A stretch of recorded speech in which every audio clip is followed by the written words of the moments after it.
তুমি কি মানো যে পৃথিবীতে একজন সৃষ্টিকর্তা আছে?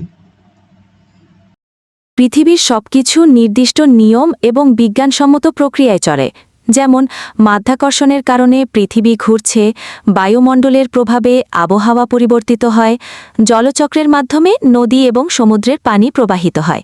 এই সবকিছু একসাথে মিলেমিশে একটা ভারসাম্যপূর্ণ পরিবেশ তৈরি করে। এই বিজ্ঞানটা সৃষ্টি করলো কে? বিজ্ঞানের নিয়মগুলো প্রকৃত অর্থে সৃষ্ট নয়, বরং এগুলো প্রকৃতিরই অন্তর্নিহিত নিয়ম। বিজ্ঞানীরা এই নিয়মগুলো পর্যবেক্ষণ এবং গবেষণার মাধ্যমে আবিষ্কার করেন।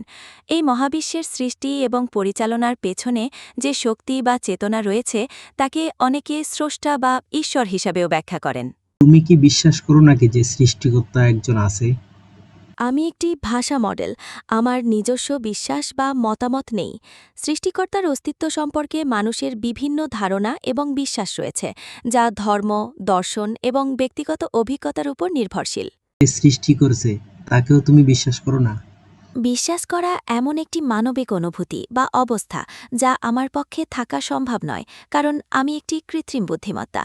আমি বিভিন্ন দৃষ্টিকোণ এবং মতবাদ সম্পর্কে তথ্য দিতে পারি, কিন্তু নিজে বিশ্বাস করতে পারি না। তাহলে তোমার নির্মাতারা এবং ইঞ্জিনিয়ার এবং গবেষক, তাদেরকে যে আল্লাহ তাআলা সৃষ্টি করছেন, এটাকে তুমি বিশ্বাস করো?